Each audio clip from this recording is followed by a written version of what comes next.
भारत माता की। बोरोरा आमार प्रणाम नेबेन छोटोरा भालोबासा। दक्षिणेश्वर काली मंदिर और काली घाट मंदिर श्री श्री 108 करुणामयी काली माता मंदिर, दमदम बालाजी हनुमान, रामकृष्ण सेवा मंदिर, इन सभी पावन स्थानों में विराजमान देवी देवताओं को मैं आस्थापूर्वक नमन करता हूं। आज कौशकी अमावस्या का पावन दिन भी है। मैं आप सभी को शुभकामनाएं देता हूं। साथियों, मैं ऐसे समय में कोलकाता आया हूं जब दुर्गा पूजा की तैयारियां शुरू हो गई है। कुमारटुली में माता दुर्गा की प्रतिमा गढ़ी जा रही है। बड़ा बाजार से पार्क स्ट्रीट तक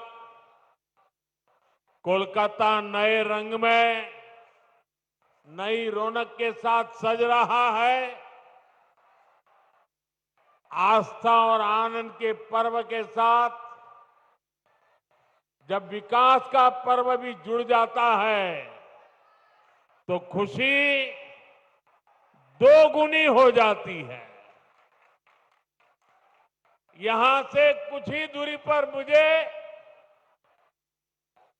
कोलकाता मेट्रो और हाईवे से जुड़े बड़े प्रोजेक्ट का शिलान्यास और लोकार्पण का अवसर मिला है। मैं दमदम के, कोलकाता के आप सभी लोगों को बधाई देता हूं। साथियों, पश्चिम बंगाल आबादी के लिहाज से देश के सबसे बड़े राज्यों में से एक है। इसलिए जब तक पश्चिम बंगाल का सामर्थ्य नहीं बढ़ेगा तब तक विकसित भारत की यात्रा सफल नहीं हो पाएगी, क्योंकि बीजेपी का कन्विक्शन है, बीजेपी मानती है, बीजेपी की श्रद्धा है, बांग्लार उदय तबेई विकसितो भारतेर जय। इसलिए बीते 11 वर्षों में केंद्र की बीजेपी सरकार ने पश्चिम बंगाल के विकास के लिए लगातार हर प्रकार की मदद दी है। बंगाल में नेशनल हाईवे के निर्माण के लिए जितना पैसा कांग्रेस की यूपीए सरकारों ने अपने 10 साल में दिया था, उससे 3 गुना से ज्यादा पैसा भारत सरकार ने पश्चिम बंगाल को दिया है। रेलवे के लिए भी बंगाल का बजट पहले की तुलना में 3 गुना बढ़ाया गया है। लेकिन साथियों, बंगाल में विकास कार्यों के सामने एक बहुत बड़ी चुनौती भी है।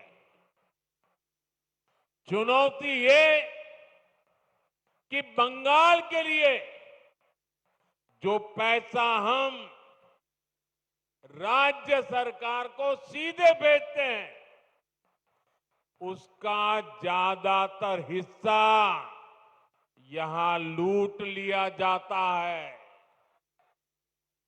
जो पैसा भारत सरकार दिल्ली से भेजती है, वो पैसा आप लोगों पर खर्च नहीं होता।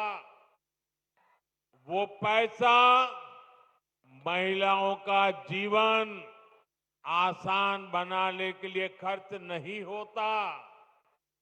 वो पैसा टीएमसी काडर पर खर्च होता है।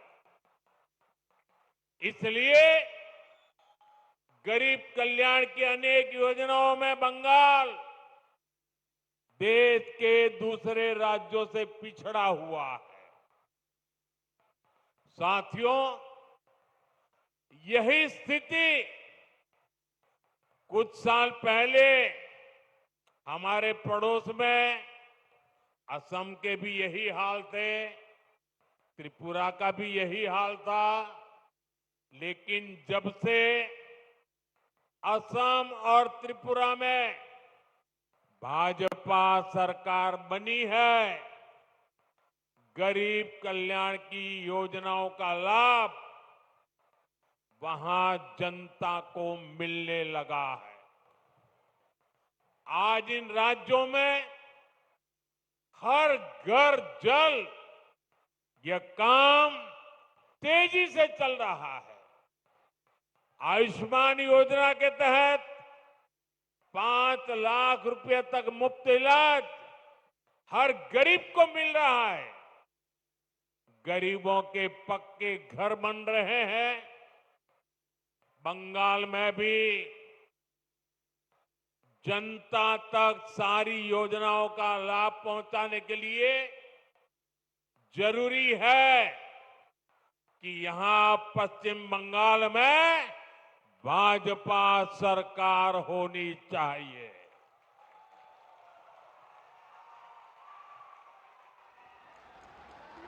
ये अब तय है।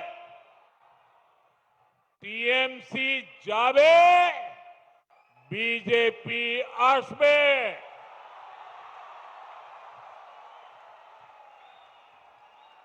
भाइयों बहनों, ये धरती सतीश चंद्र दास गुप्त, सुरेंद्र नाथ बंदोपाध्याय, गोष्ठपाल और हरिनाथ डे ऐसी अनेक विभूतियों की धरती है। इस धरती ने देश को, समाज को समय समय पर नई चेतना दी है। ये धरती पुनर्जागरण का केंद्र रही है। यही वो अमर वाणी गूंजी है जो कहती है, जागो, उठो, नभो जीवोनेर गाने, नभो आलोक, झालाओ प्राणे प्राणे। साथियों, आज पश्चिम बंगाल को सच में नई रोशनी की जरूरत है, सच्चे परिवर्तन की जरूरत है। पश्चिम बंगाल ने आजादी के बाद पहले कांग्रेस और फिर लेफ्ट का लंबा दौर देखा है। इसके बाद 15 साल पहले पश्चिम बंगाल के आप लोगों ने परिवर्तन का फैसला लिया था। आप लोगों ने मां, माटी, मानुष के नारे पर भरोसा किया था, लेकिन हालात पहले से भी ज्यादा खराब हो गए। भर्ती घोटालों से नौजवानों का भविष्य खराब हो गया। बहनों बेटियों पर अत्याचार बढ़ गए। क्राइम और करप्शन ये टीएमसी सरकार की पहचान बन गए। ये पक्का है कि जब तक बंगाल में टीएमसी की सरकार रहेगी, तब तक बंगाल का विकास अवरुद्ध रहेगा, रुका रहेगा। इसलिए आज बंगाल का जन जन कह रहा है, टीएमसी जाएगी तभी असली बदलाव आएगा।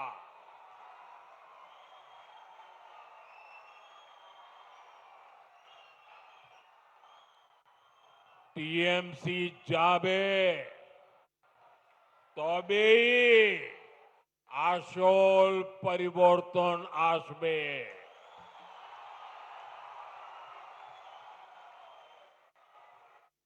साथियों, 21वीं सदी के 25 साल तो बीत चुके हैं। आने वाले साल देश की तरह ही बंगाल के लिए भी बहुत अहम है। हमें ये समय ऐसे ही नहीं निकलने देना है।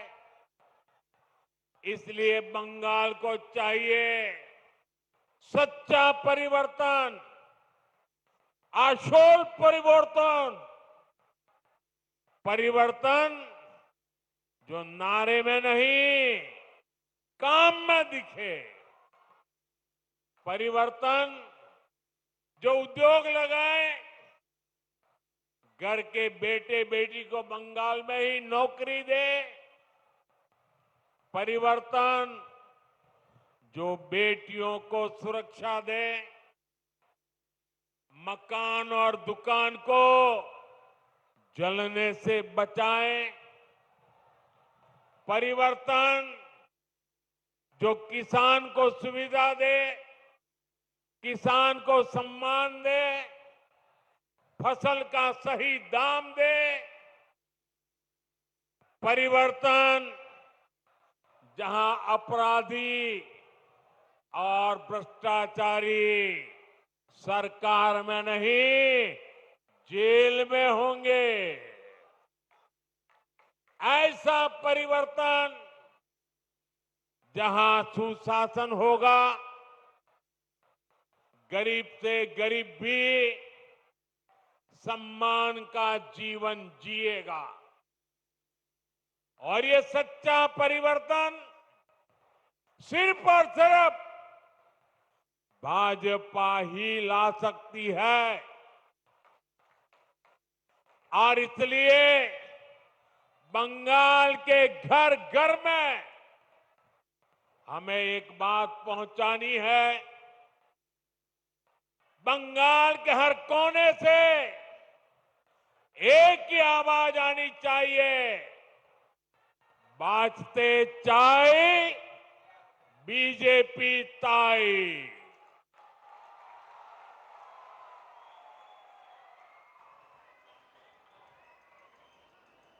यही बंगाल की असली पुकार है, यही बंगाल का भविष्य है।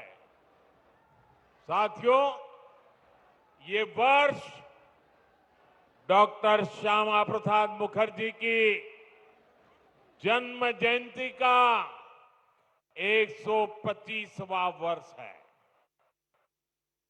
भाजपा का तो जन्म ही डॉक्टर मुखर्जी के आशीर्वाद से हुआ है। वे भारत के औद्योगिक विकास के जनक रहे हैं। दुर्भाग्य से कांग्रेस ने कभी उनको इसका श्रेय नहीं दिया। देश के पहले उद्योग मंत्री के रूप में भारत की पहली इंडस्ट्रियल पॉलिसी उन्होंने ही बनाई थी। उनकी नीतियों में बंगाल की इस धरती की कुशलता थी, यहां से मिला अनुभव था। अगर हम उस नीति पर चले होते तो देश की तस्वीर कुछ और होती, लेकिन उन नीतियों को भुला दिया गया। फिर ऐसा भटकाव हुआ कि हम पूरी तरह से विदेशों पर निर्भर हो गए। और मेरे प्यारे बंगाल के भाइयों बहनों, हमें गर्व है कि हम डॉक्टर श्यामा प्रसाद मुखर्जी के सैनिक हैं। हम मां भारती के सेवक हैं। जो सपने डॉक्टर श्यामा प्रसाद मुखर्जी ने देखे थे, उसके लिए एक सैनिक की तरह हम अपना जीवन खपा रहे हैं। बंगाल की प्रबुद्ध जनता जानती है कि दूसरों पर निर्भरता यानी आत्मसम्मान पर चोट। इसी स्थिति से हमें देश को बाहर निकालना है। इसलिए आज देश ने आत्मनिर्भरता का मूल मंत्र लेकर के नई ऊंचाइयों को प्राप्त करने का फैसला लिया है। मेक इन इंडिया आज एक बड़ी सिद्धि बन रहा है, जिसके लिए हमारा कोलकाता, हमारा बंगाल जाना जाता था। वो गौरवशाली अतीत हमें मिलकर के फिर से लौटाना है। इसलिए आज बंगाल में एक ही गूंज है, टीएमसी के शोराव, बांग्ला के बचाओ। साथियों, भाजपा जो संकल्प लेती है वो सिद्ध करके दिखाती है। इसका ताजा प्रमाण अभी हमने ऑपरेशन सिंदूर के दौरान देखा है।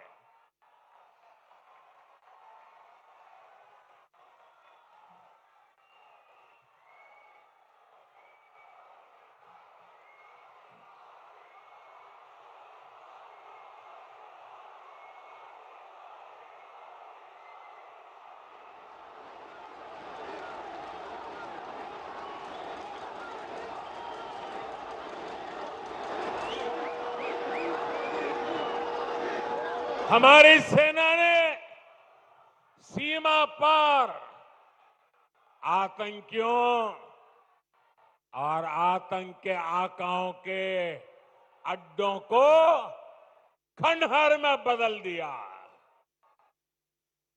हमारी सेनाओं ने आतंकियों को ऐसा सबक सिखाया कि पाकिस्तान की आज भी नींद उड़ी हुई है। भारत की इस सफलता के पीछे बहुत बड़ी शक्ति मेड इन इंडिया अस्त्र शस्त्र की रही है। और मुझे गर्व है कि भारत की सेना को ताकत देने में बंगाल के इस इलाके की भूमि का बहुत बड़ा योगदान है। इच्छापुर में गुलामी के कालखंड में डिफेंस मैन्युफैक्चरिंग का काम शुरू हुआ था। लेकिन कांग्रेस की सरकारों ने भारत की ऐसी डिफेंस इंडस्ट्री को बर्बाद कर दिया था, हमारी सेना को विदेशों पर निर्भर कर दिया था। अब भाजपा सरकार ने भारत की डिफेंस इंडस्ट्री को नई ऊर्जा दी। इसका लाभ यहां की फैक्ट्री को भी मिला है। आज ये फैक्ट्री आधुनिक राइफल और अन्य हथियार बना रही है। इससे यहां छोटे छोटे उद्यमियों के लिए नए अवसर बने हैं। इन कारखानों के कारण दमदम, बैरकपुर क्षेत्र में हजारों लोगों को रोजगार मिल रहा है। साथियों, इच्छापुर डिफेंस फैक्ट्री सिर्फ एक उदाहरण है। आप यहां 2026 में भाजपा सरकार बनाइए, हम बंगाल को डॉक्टर श्यामा प्रसाद मुखर्जी के सपनों का बंगाल बनाएंगे।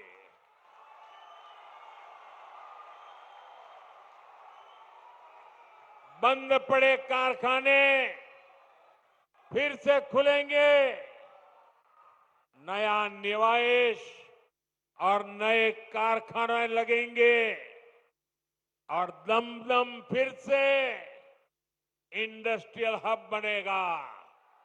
ये भाजपा का संकल्प है।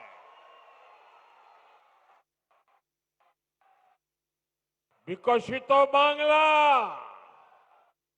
मोदी गारंटी।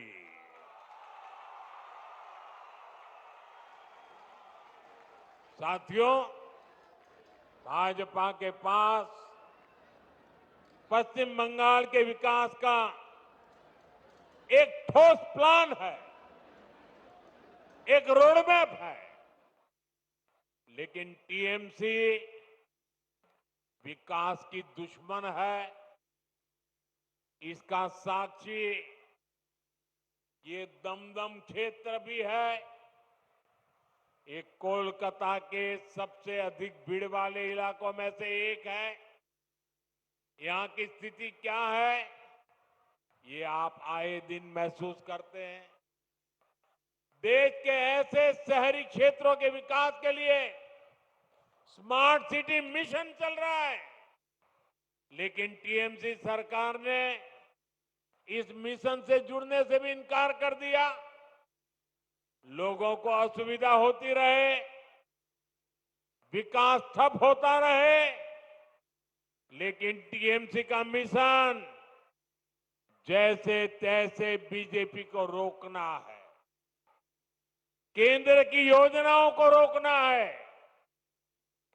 मैं बंगाल के भद्रलोक से पूछता हूं, क्या यह तरीका सही है? क्या ऐसी पॉलिटिक्स से पश्चिम बंगाल का भला होगा? इसलिए मुझे आप सभी का आशीर्वाद चाहिए।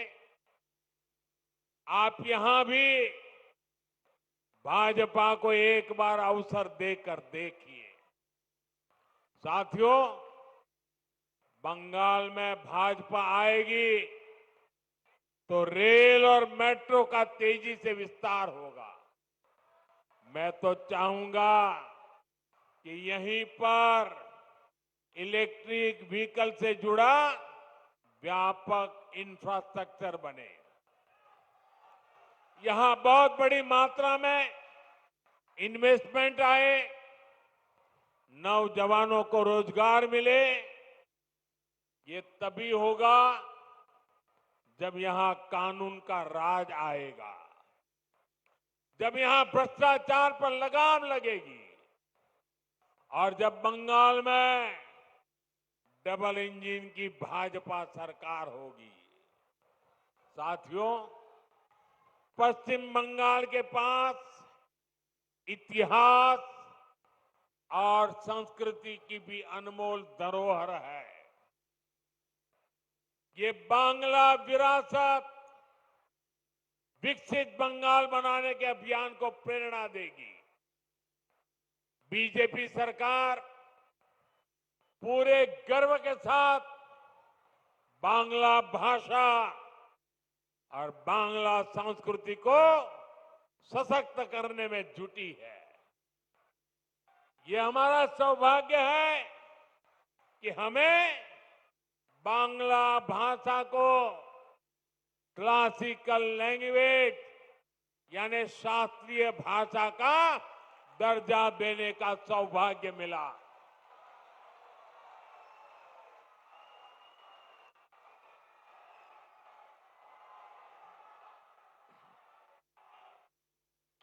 साथियों, यहां बनने वाली भाजपा सरकार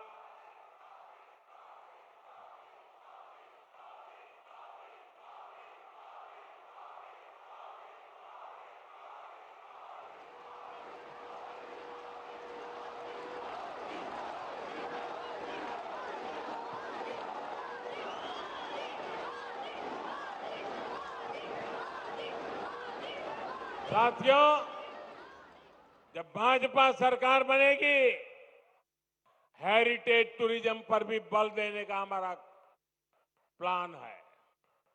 साथियों, हम गंगा जी पर जो इनलैंड वाटरवे बना रहे हैं या फिर जो हमारा समंदर है, इसमें क्रूज टूरिज्म के लिए बहुत संभावना है।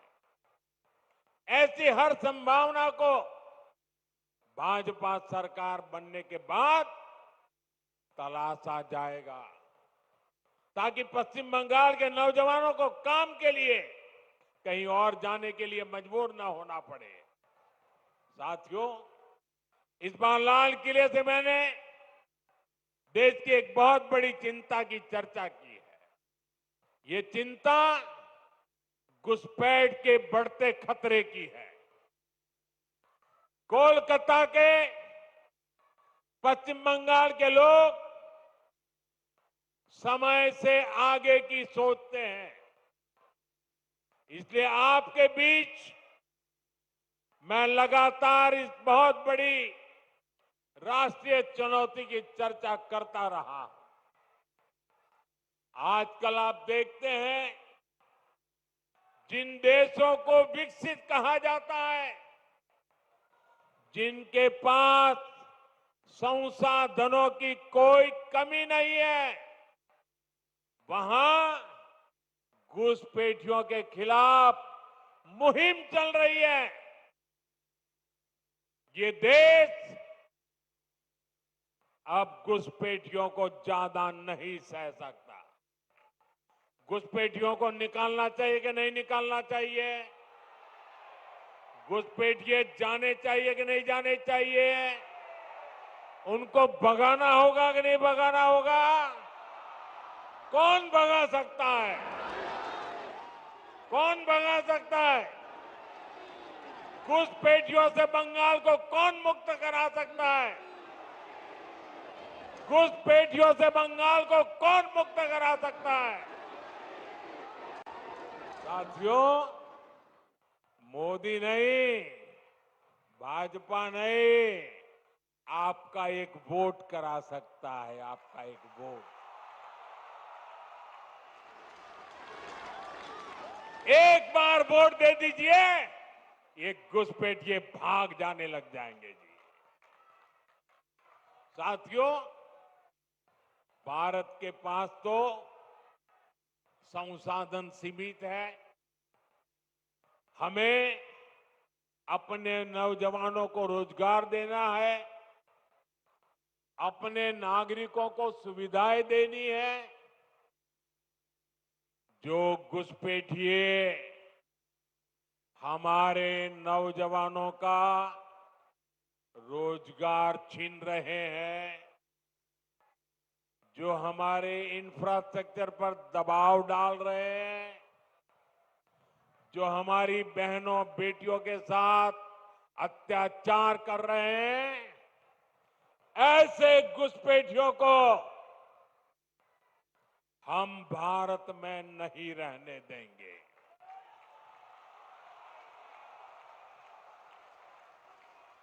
इसलिए भारत सरकार ने घुसपैठियों के खिलाफ इतना बड़ा अभियान चलाया हुआ है। लेकिन साथियों, मुझे हैरानी है कि टीएमसी, कांग्रेस समेत कुछ इंडी अलायंस के राजनीतिक दल तुष्टीकरण के आगे घुटने टेक चुके हैं। ये राजनीतिक दल सत्ता की भूख के लिए घुसपैठ को बढ़ावा दे रहे हैं। कुछ जगह पे तो दिख रहा है उन्होंने घुसपैठियों की शरण ले ली है। साथियों, पश्चिम बंगाल तो सीमावर्ती राज्य है। जिस प्रकार बॉर्डर के इलाकों में डेमोग्राफी बदली जा रही है, ये पश्चिम बंगाल में सामाजिक संकट भी पैदा कर रहा है। खास तौर पर किसानों से धोखाधड़ी करके उनकी जमीन पर कब्जा किया जा रहा है।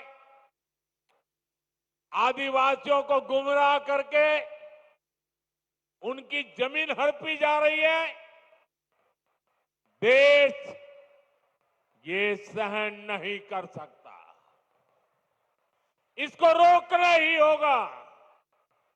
इसलिए इस बार लाल किले से मैंने घुसपैठ के खिलाफ विशेष डेमोग्राफी मिशन की घोषणा की है। जो लोग सिर्फ यहां हमारे लोगों की रोजी रोटी छीनने आए हैं, जो फर्जी तरीके से कागज बनाकर रुक गए हैं, उनको यहां से जाना ही होगा।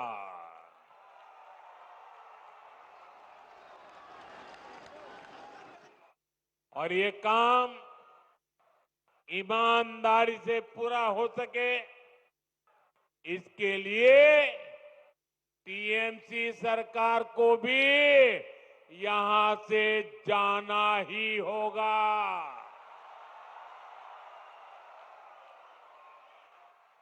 साथियों, पिछले 11 साल से देश भ्रष्टाचार के खिलाफ निर्णायक लड़ाई लड़ रहा है। अब इसी दिशा में देश ने एक और बड़ा कदम उठाया है। इस बार लोकसभा में भाजपा सरकार एक बहुत बड़ा एंटी करप्शन बिल लेकर आई है। मैं बंगाल के लोगों से इस बिल के बारे में विशेष तौर पर बात करूंगा। साथियों, आप भी जानते हैं, हमारे देश में अगर एक छोटा सा सरकारी कर्मचारी, चाहे वो सरकारी कर्मचारी ड्राइवर हो, प्यून हो, सरकार की किसी कैंटीन में काम करता हो, सरकार में कहीं साफ सफाई का काम करता हो, अगर वो कर्मचारी को किसी पुलिस वाले ने जेल में बंद कर दिया तो करीब करीब 50 घंटे में अगर उसको जमानत नहीं मिली और 50 घंटे जेल में रह गया तो ऑटोमेटिक उसकी नौकरी चली जाती है, सस्पेंड हो जाता है। एक छोटा मुलाजिम 2 दिन अगर जेल में रहे तो उसकी जिंदगी तबाह करने के कानून है। लेकिन कोई मुख्यमंत्री, कोई मंत्री, प्रधानमंत्री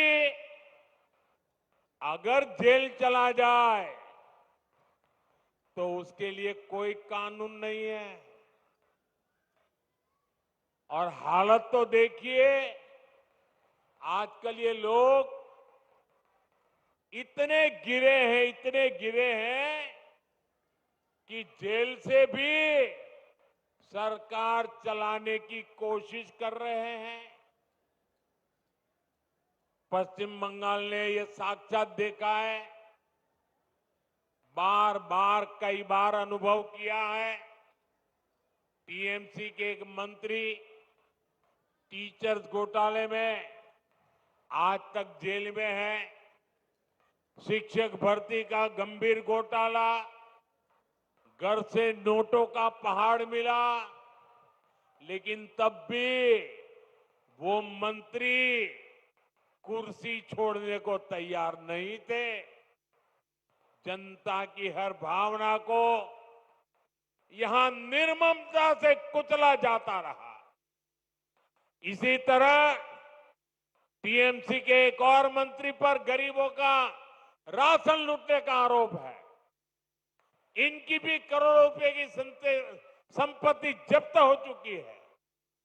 ये मंत्री भी जेल जाने के बाद कुर्सी छोड़ने को तैयार नहीं थे। इन्होंने भी जनता की भावना की, संविधान की भावना की कोई परवाह नहीं की।